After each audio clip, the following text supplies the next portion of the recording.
trees. Mark and Will, Mark and Will, It's the Mark and Will Show. It's the Mark and Will Show. Monday through Friday, player. Watch it while you on the go. It's the Mark and Will Show. It's the Mark and Will Show. Catch them at 8 p.m. They gon' tell you what they know. It's the Mark and Will Show. It's the Mark and Will Show. Monday through Friday, player. Watch it while you on the go. It's the Mark and Will Show. It's the Mark and Will Show. Catch them at 8 p.m. They gon' tell you what they know.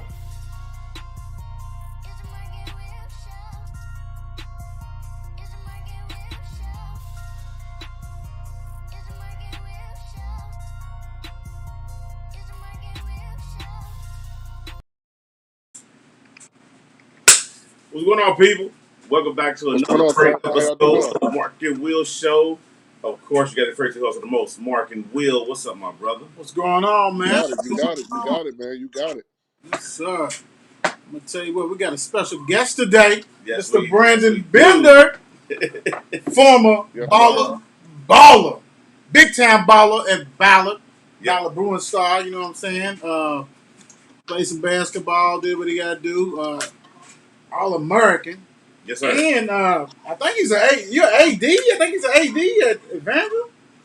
Yes, sir. One of the only two African Americans in the entire state. Wow. Bangers. Great. Bangers. Thank you for joining us today, Absolutely. man. Thank you. We appreciate you for being on the show tonight, man. Thank you for having me.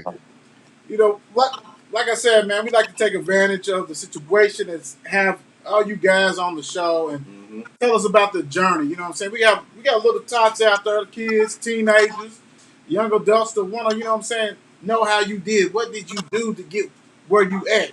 Even though, you know what I'm saying, you know, everything is not rosy. Sometimes it is, sometimes it's not. So right now we want to utilize this show to hear about how Brandon Bender got started. So basically, man, how old were you when you started playing sports, and what were the sports you was playing? Man, I was like 6 or 7 years old. I kind of, my dad was he played college basketball at IU, Indiana University in Arkansas, Pine Bluff. I started off when I was 7 years old. And, he ran the dirt bowl for years. I was born in Atlanta. Okay. So I didn't move to Kentucky till I was 4. But my dad was from here, but my mother was from Georgia. So, he used to come, when we moved back, he was running like the Midnight Madness League. They had it at Newburgh Boys and Girls Club. He ran the dirt bowl for maybe 16 years. And, man, I remember at 7 years old, I'm looking at these guys like, wow, man, these basketball players from this city are incredible. You know what I'm saying? Even like the so-called hood legends. You know what I mean? So I'm looking up to them dudes like, man, they playing basketball 1, 2, or 3, or 4 o'clock in the morning. It's a Midnight Madness League. That was big time to me. So I was always like, man, can I get out there?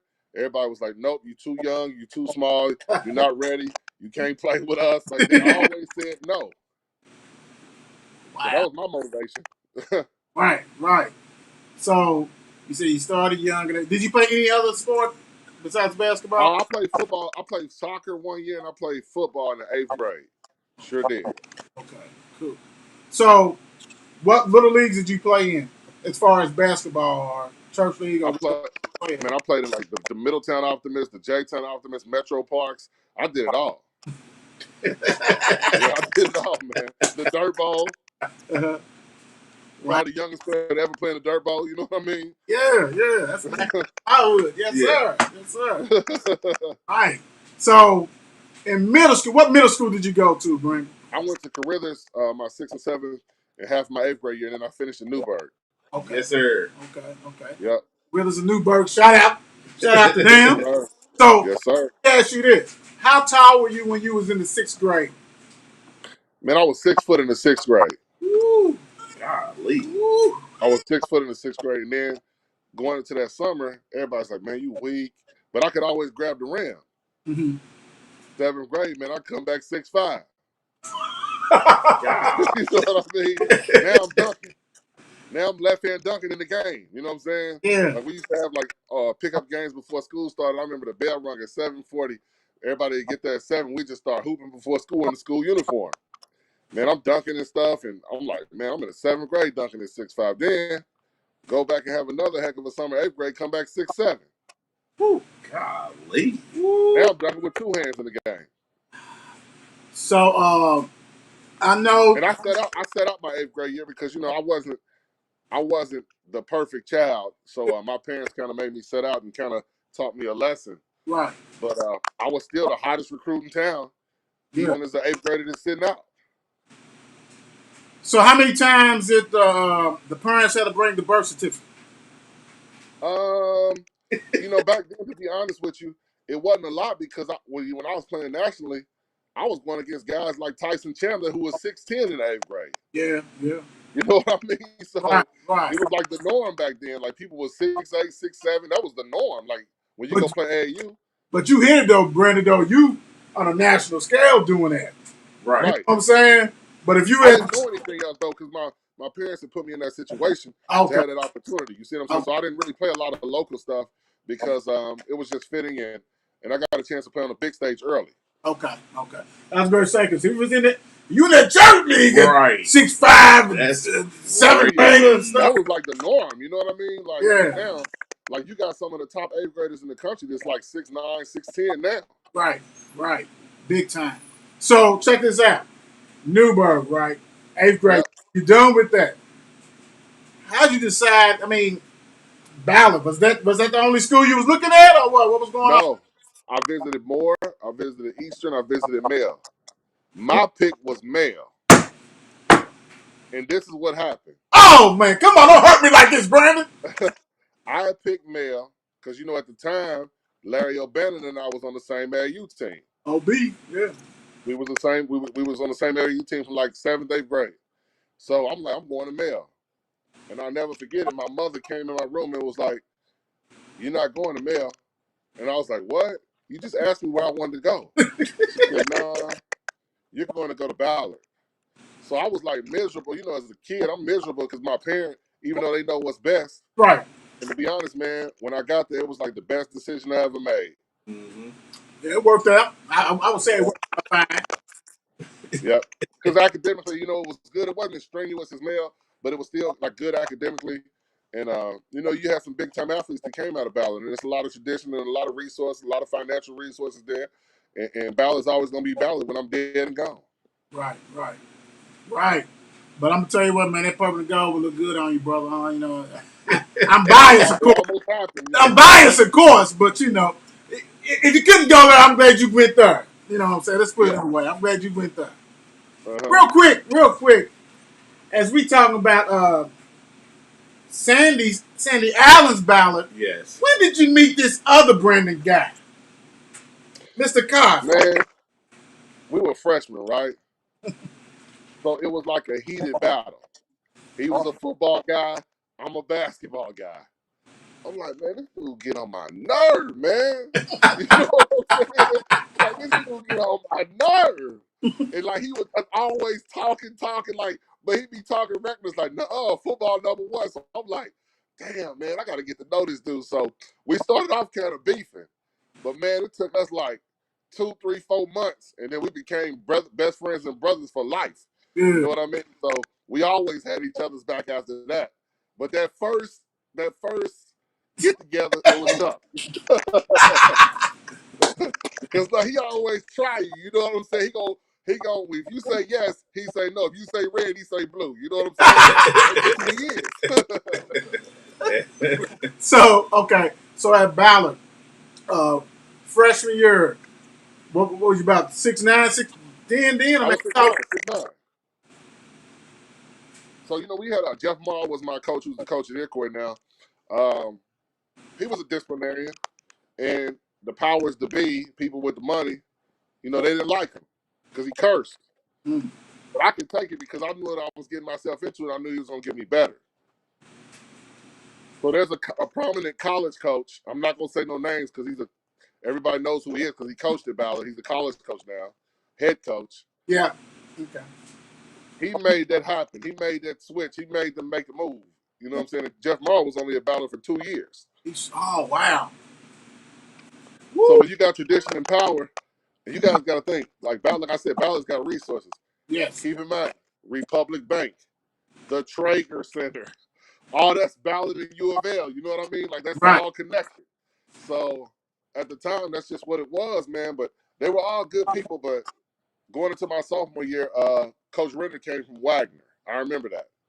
And the first day I walked in the gym, I'm like, man, who are all these coaches? You know, Rick Henry, Wagner legend, retired Jersey all-time leading scorer, Danny Eatland, one of Mel's best players to ever play at all time. Danny!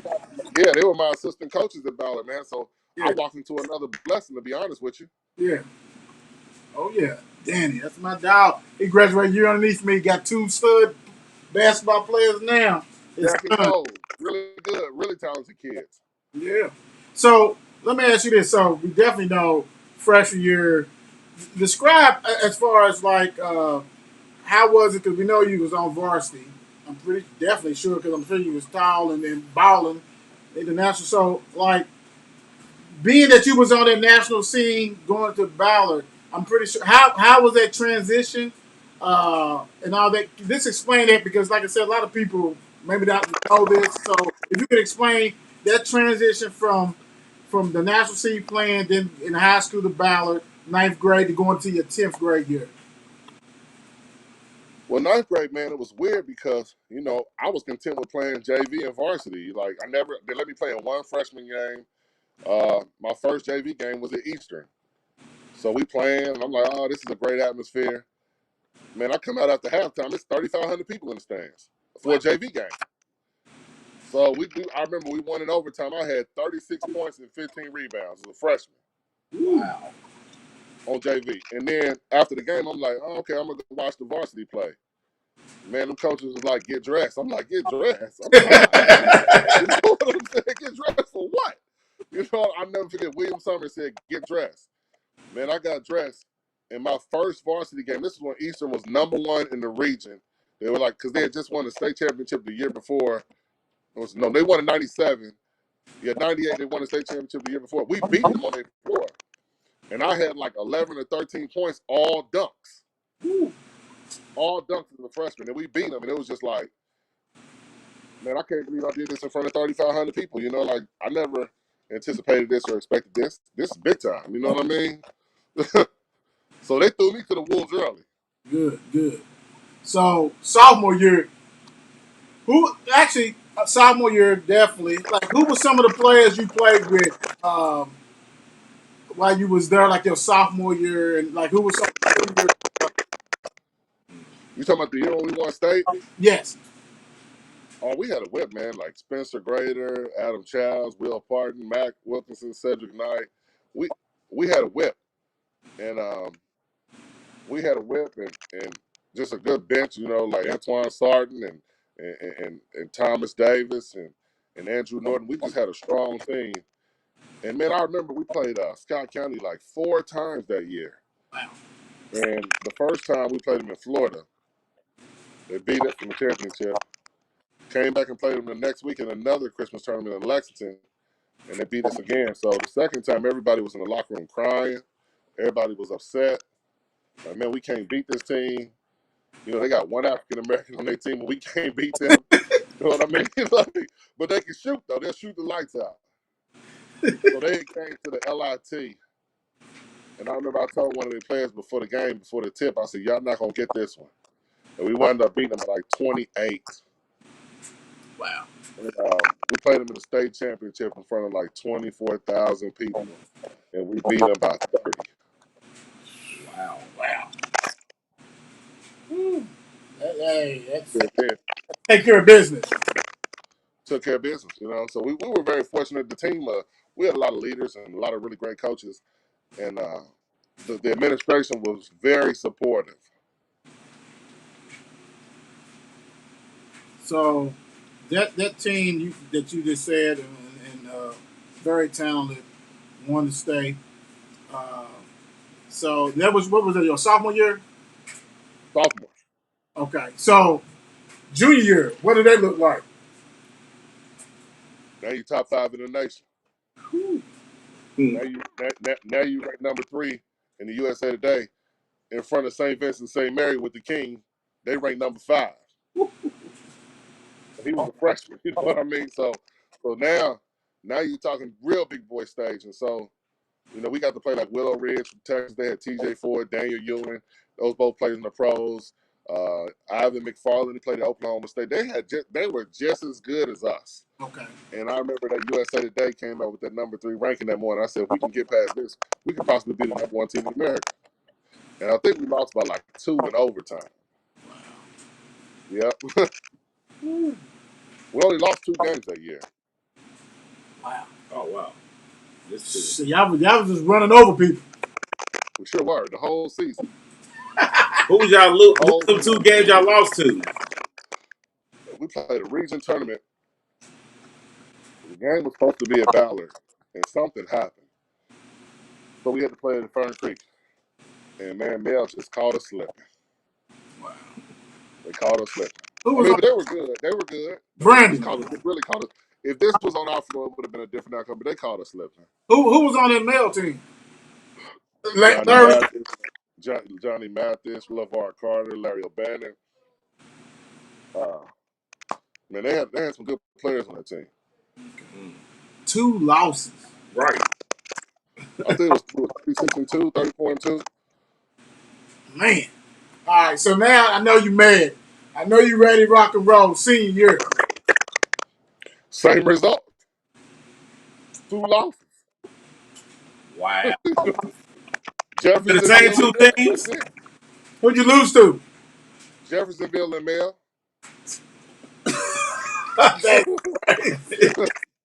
You know, you go across that water, man, you ain't gonna get them calls. You know, Oh, now that's a listen, senior year, here we go again. Top 5 in the nation again. Number 4 now. Go across that water, you ain't getting no calls. wow. You know. But Mel was strong my senior year too, though. And the crazy thing is about the team that they lost to in the state championship, right? Uh-huh. We beat them in the King of the Bluegrass by 35. Wow. Wow. How crazy is that? You know what I mean? We beat that team by 35. Lexington Lafayette, we beat them by 35, and they won state my senior year. Golly. Man. I know you like, man, y'all could have just lost to us and we would have took good business. Exactly. Could have business, you know what I'm saying? No problem. We would have got it done. Brandon, before I ask about recruiting and stuff like that, it's one question that we always ask. How old were you when you knew you were the man? After we won state, After sophomore? sophomore year. Mm. Okay. I knew it then because I was catching tip dunks in the game, and it was just crazy, man. Like, you know, I was ahead of my time. Mm-hmm. Yeah. Yeah. Dang. That's He said I was crazy. catching 10 of them. Right. Okay. Now let's get into the nitty gritty. As far as recruiting, what grade was you in when you first started your recruiting, and like how did you come up with what you decided to go with? My first scholarship offer was in the 8th grade from Kentucky. We visited Kentucky my 8th grade year, and that was my first offer at 14 years old. You know, that's when it kind of jump started. And then freshman, sophomore year, after sophomore year, it really took off. I mean, by senior year, I had over 100 offers Wow. from different divisions, over 100 offers. I mean, I could have went to any school in America from the East or West Coast. And my finalists were like Alabama, UNC, Charlotte, because they had Rodney White, who was a lottery pick then, West Virginia, Louisville, and Kentucky. Well, my senior year, Kentucky had one more scholarship. And my teammate, Adam Childs, had always wanted to go there.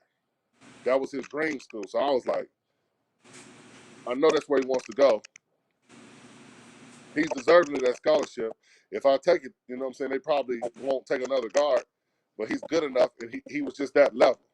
Yeah. Mm-hmm. So he took the scholarship, and that's kind of what happened. Wow. It was tough. He said, we got one scholarship. He asked me, he said, do you want it? And I told him straight up, I said, Coach, I appreciate the opportunity, but my teammate really wants to go there. Wow. Damn, Yeah. okay. Wow. Okay, cool. So I was one of the players, man, that always made sure that my guys were straight that I went to war with. You know what I mean? I wanted everybody on our team to go to college for free, man. So I felt like if you got a chance to create a platform like that, and you got a chance to be in that situation where you can move mountains, move them. Right, right. So he went there. You went to Louisville. Right. Okay. So you what? How many was that? Rick was that Rick's first or second? How many years was Rick there? It was his first year. Okay, it was say first year. First year. So okay. So you there? You dealing with that? How? I mean, we're not even gonna get into all that. Like really, no throwing stones, but people want to know how was your experience and like what could you describe what you went through when you went to U of L, man? When I went to Louisville, I thought it was a good situation, but I just felt like for him, and I'm not saying he's not a great coach because he's an awesome coach, but for him, it was more of control. He was trying to get the program going, and he didn't want any more Denny Crum people around. And I understood, you got a new regimen, and you want to take this thing on head on. So that's what he did. But I always will give him credit for being a great coach. I just felt like he wasn't a coach for me because if you look at his track record, Louisville has produced some pros, but he ain't done the best with big guys. He just, while he was there. It ain't like he was just producing pro after pro after pro as a big man. You know what I mean? The wings and the guards, a lot of those guys made it, but I mean, I think he's an outstanding coach. He just wasn't a coach for me, man. Just the personality didn't fit. Cool. Nah, that's hey, No, you hit on the like head. And sometimes you run through that wall. You know what I'm saying? Go through that. So Absolutely. And I also feel like kids from home, they always talk about hometown hero. Ain't no such thing as a hometown hero. The only way that you're a hometown hero in Louisville is if you win a national championship here. That's a hometown hero. So when people be like, "Oh, you can go to school," like if my son, who's now 6'5", who just turned 14, going into the 8th grade, if he get a chance to go Division 1, he's not staying in Louisville, Kentucky. It's out of the question. And the reason is because it's too many distractions. Mamas, cousins, aunties, uncles. Nah, man. The kids that get away are the kids that make it. so you will let them go to Kentucky, even though they can still. No, they're not the first choice either. Okay, no, You know I'm what I mean? asking because I mean our relatives they can still drive Right, right, and right. move. So that's why I asked you that question. Yeah. Yeah. And it's going to be one of those decisions where I'm going to let him make the decision, but ultimately, I'm going to be heavily involved in that decision if he ever can get to that level. Cool. Cool. So would you have, if you could have did it over, would you have chose Kentucky over Louisville? Not so much. I probably would have went to UNC Charlotte because Rodney White was a one and done there. Oh, okay. And he was a kid that wasn't ranked in high school or anything. He just went there and he just really shined. You know what I mean? Like that freshman year. And I felt like if I'd have went there for 2 years, life would have been different because Bobby Lutz was the coach there then. Okay. Bobby Lutz, Yeah. yeah. So when you left Louisville, where did you go? I went to a junior college up in Ohio. I went there, and they were on a quarter system, man. So the academics weren't like semesters. Those quarter hours, you got to get like 1,000 hours just to get out of there. Yeah, you do. You know what I'm saying? Like it was crazy. You know what I mean? You got to get like 1,000 hours just to get up out of there, man. And I was my transcripts is not that my grades were bad because I was always a solid student, but I couldn't really move on to the level that I wanted to. So I wound up going to school in Chicago to a school called Robert Morris. And, it was an AI school up in Chicago. And it was really good, man. I took Carlos Hurd up there with me, and we had a blast. We won 30 games straight. Wow. Yeah. Crazy. Wow. So After my junior year up there, I just said, man, it's time to go make some money. So, I went to the draft and tried out for like 8, 9, 10 teams and went to Toronto twice and was very close to making it. But, Europe had some offers and it's tax-free money. And I took that. At the young age, 24, 23, 24 years old, I want to get that money. but hey, Brandon, real quick, let's back up because we be far remiss if we did not talk about. Did you participate in like McDonald's and all that stuff, or Adidas, or what the All Star games and stuff? What did you do? What All Star games and stuff you played in coming from Ballard? The Round Ball Classic that was on ESPN. I was a leading scorer for my team. We had Eddie Curry. You know what I mean? Like some of the top players in the country. Greg Tinston went to Louisville. He was there. I had 19 points and 12 rebounds on ESPN.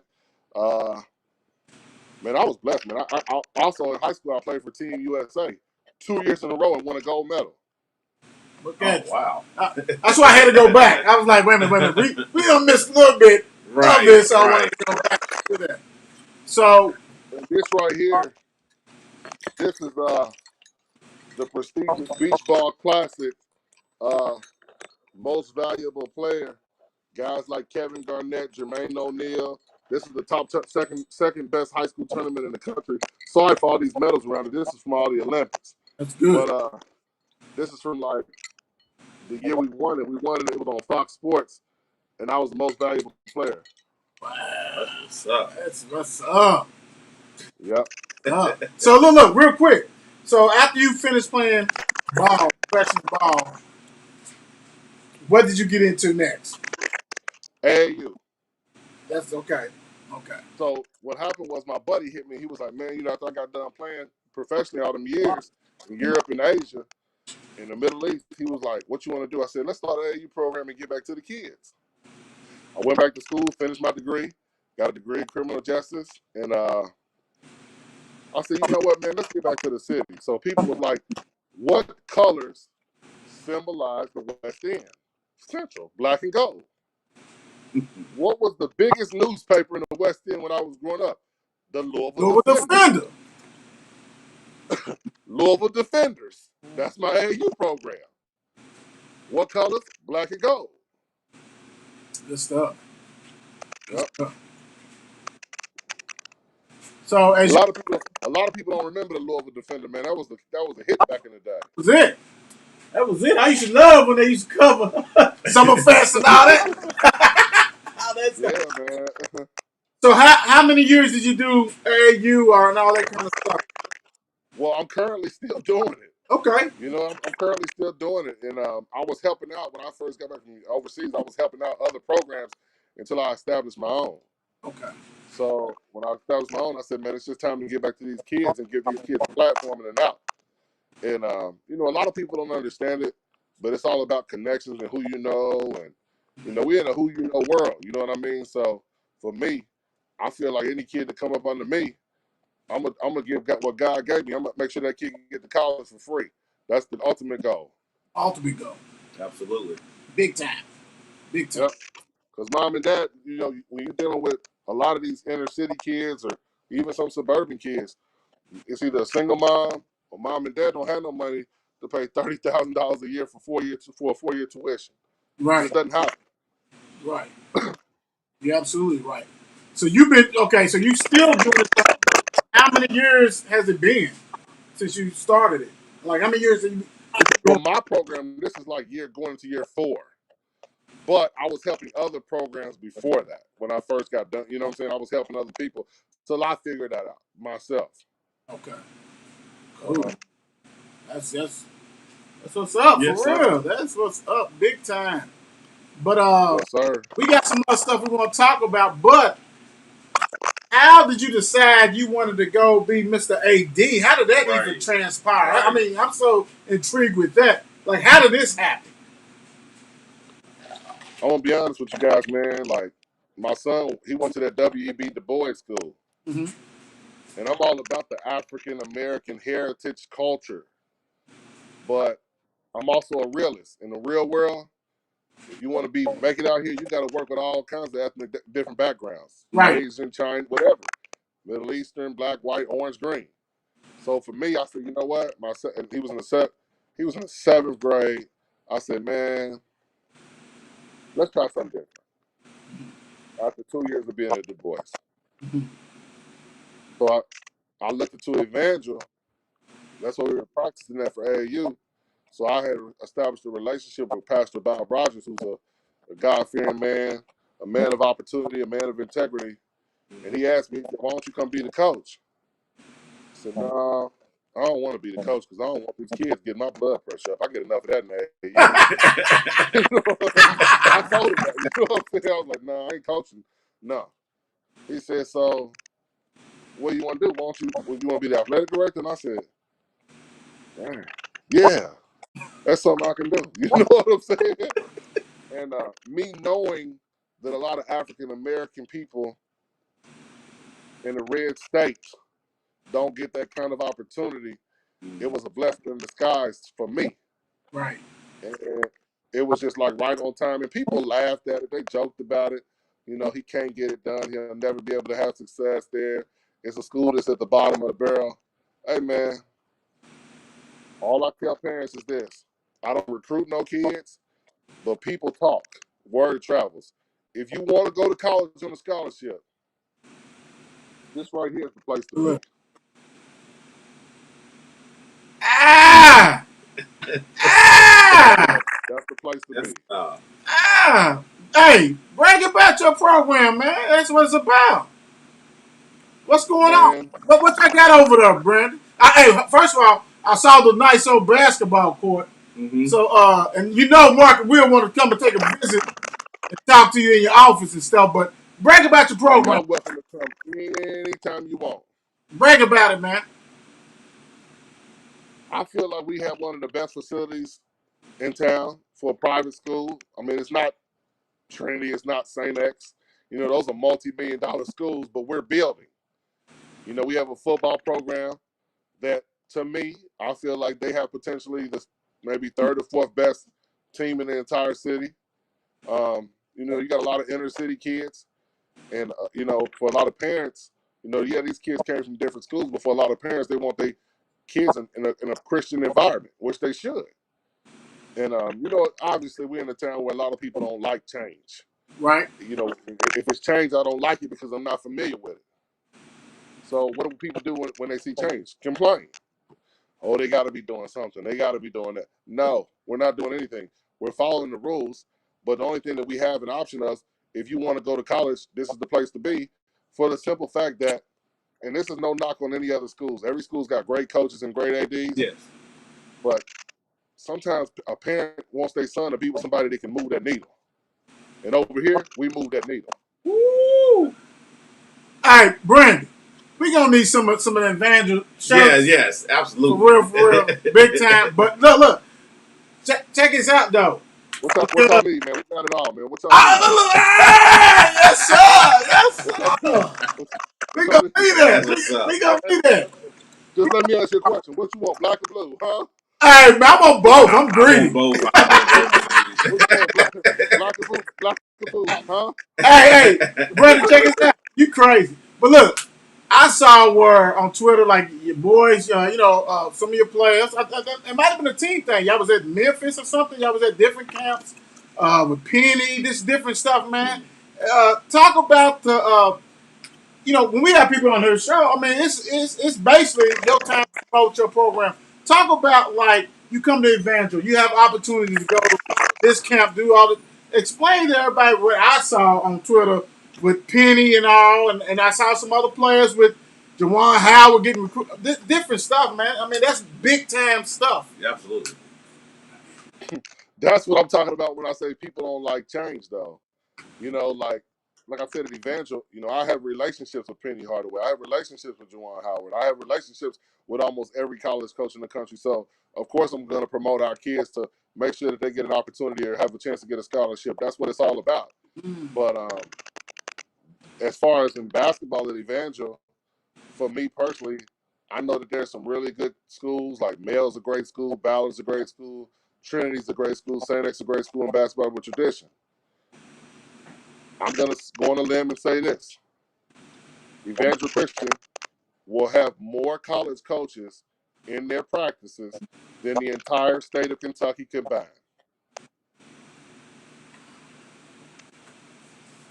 All right, okay. Oh, yes, sir. Yes, sir. Talking, bro. We have good kids. We have a good administration. We have great academics, and all of the support is there.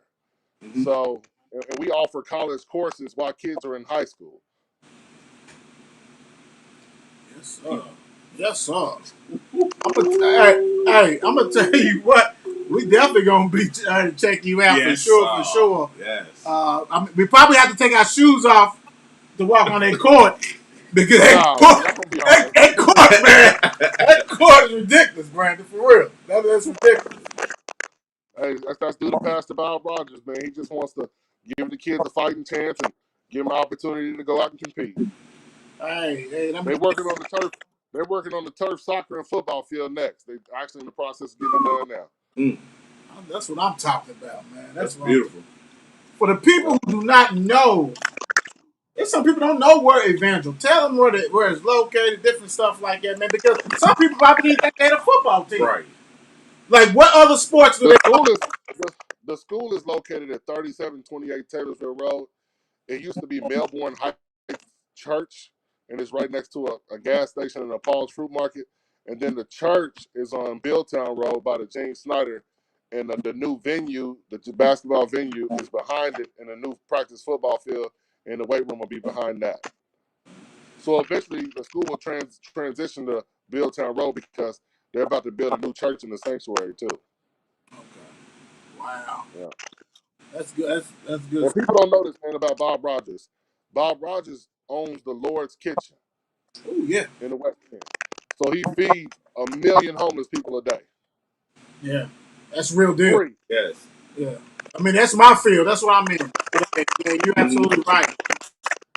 And we make our kids go out there and volunteer and work in the Lord's Kitchen. I mean, this is it's the Lord's will, man. We trying to teach Christian values and try to give these kids some hope, man. It's not just about, athletics, but make a difference. Go make a difference.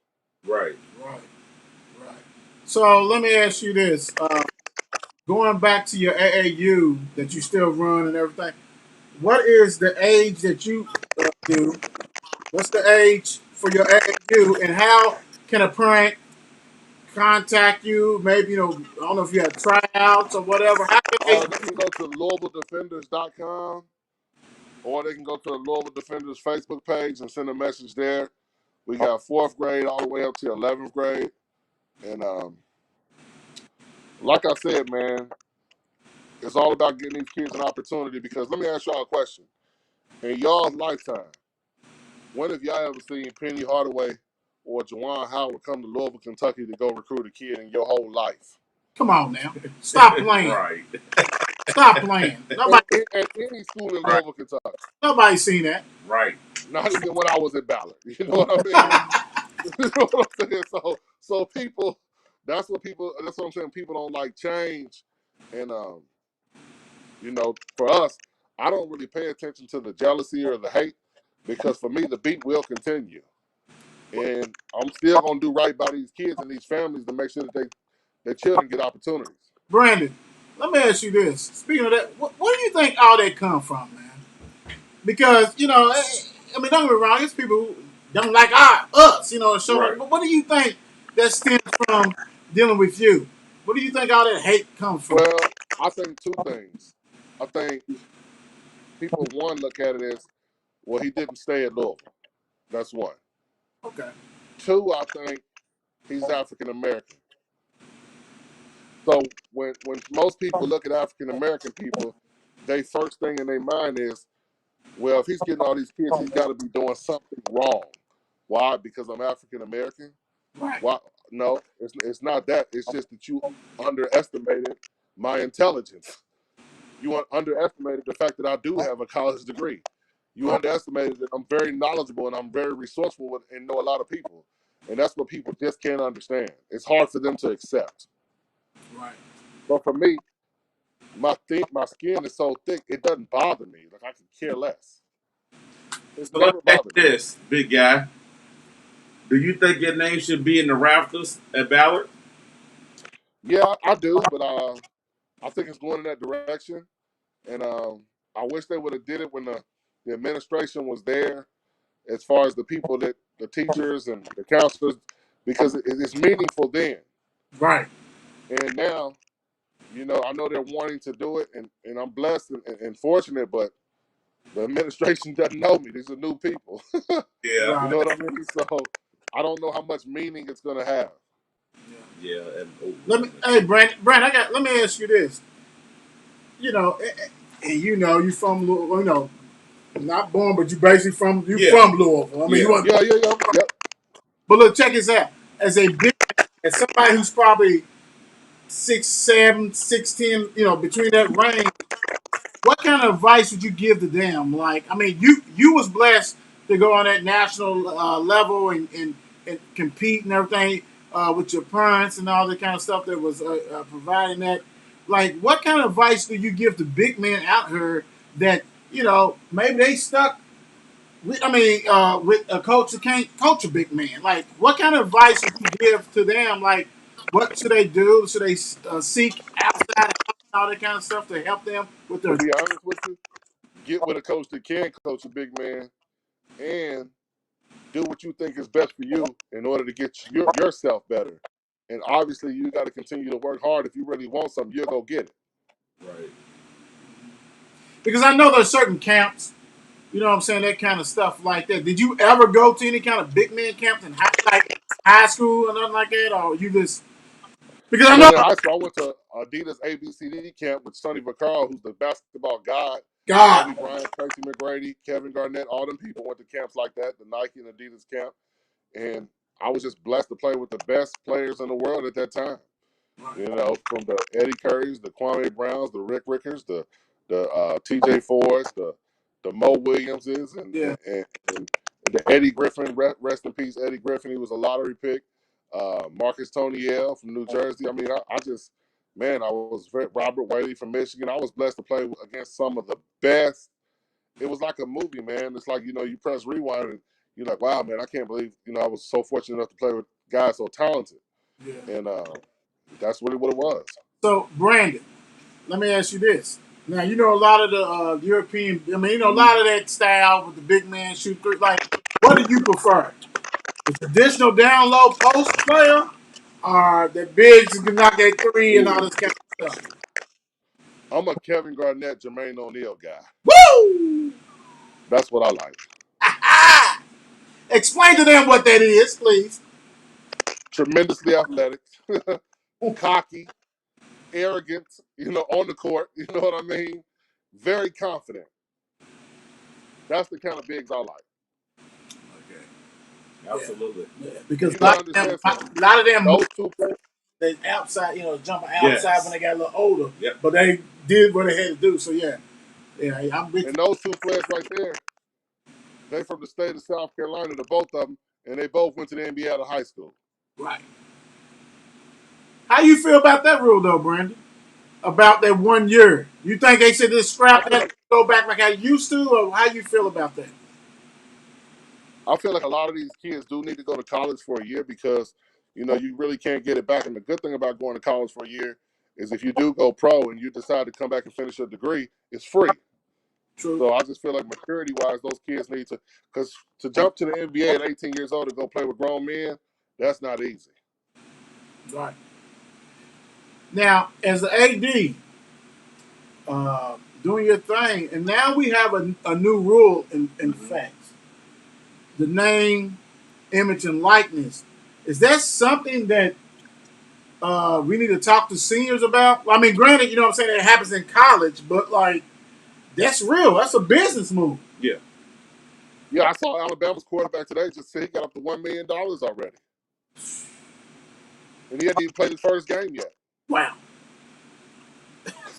He said, I've already made $1 million.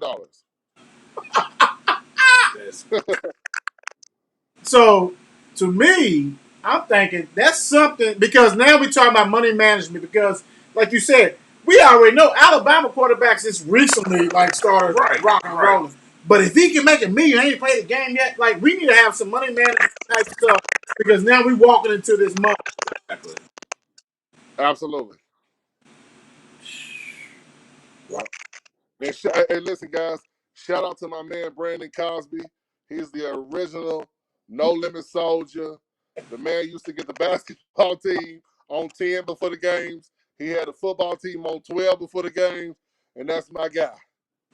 Hey, big shout 502. out to him, Mister Five. We call him Mister 502, 502. and I call him, we I got just some call big him things happening with him. Call him Silk the Shocker. Silk the Shocker. Before we wrap up, Brandon, we always give everybody a time to talk about, you know what I'm saying, whatever they want to, give thanks and stuff to anybody who they're in their lives, talk about their family, talk about the kids, wives, whatever. It's your time, man. Go ahead and just do what you need to do. Hey, man, I just appreciate all the people that have believed in me and supported me through the journey, man. You know, and hopefully, you know, with God willing, the journey will continue, and I'll be able to help these families and give these kids an opportunity to get to college for free because, you know, that's the Lord's will, and that's what it's all about. Right, absolutely. Right. Absolutely. That's true. What middle school your son go to? Evangel Christian. Of course. I wanted you to say that because you're gonna look up once you give us these shirts and stuff, and you know we're gonna be you man. Look, self promotion, advertising, Absolutely. baby. Because we would wear that big time. Right. But we It's a movement, man. It's a movement, and I know, you know, some parents look at it, you know, and I think JCPS is awesome. I think they do a fantastic job, but I also think we do a fantastic job at the private schools as well. Right. Absolutely. Shout out to my dog who actually is one of the back to school shops. Charles Tilly, Calvin Tilly, the Tillys. Coach Tilly's the man. UCU. That's right. UCU. That's right. Everybody loves Coach Tilly. But nah, Brandon, we're going to get with you and us too and Brandon, of course. Absolutely. Definitely holler at you because we got a new thing that's going to pop off and we'll get with you and let you know. It's going to be centered around this high school. You know what I'm saying? I don't want to spill the beans, get everything right now, but it's coming. We definitely want to get with you and work some things out. But man, we appreciate you on the show, man. Thank you and sharing your story, your journey. Absolutely. And actually, man, salute you, because like you said, not everybody has the opportunity to be an athletic director. Right. Not everybody has the opportunity to give back to the youth and everything else, man. And that's what you're doing. So let's shout out to you, man. We appreciate you and keep on doing it. And for everybody who's watching the show, it's not the last time you're going to see Mr. Bender on the show. Absolutely. That's it, man. And listen, you guys are welcome to come to Evangel Christian anytime. Church, games, whatever services, whatever you like. Yeah, it's an open door, man. Always. Hey, appreciate you, man. Much love, brother. We'll holler at you, okay? Much love. Appreciate you. Thanks for having me. Yes, sir. All right. It's 8 p.m. Let's get it. Mark and Will, yeah. Mark and Will, yeah. It's the Mark and Will show. It's the Mark and Will show. Monday through Friday, player. Watch it while you on the go. It's the Mark and Will show. It's the Mark and Will show. Catch them at 8 p.m. They gon' tell you what they know. It's the Mark and Will show. It's the Mark and Will show. Monday through Friday, player. Watch it while you on the go. It's the Mark and Will show. It's the Mark and Will show. Catch them at 8 p.m. They gon' tell you what they know.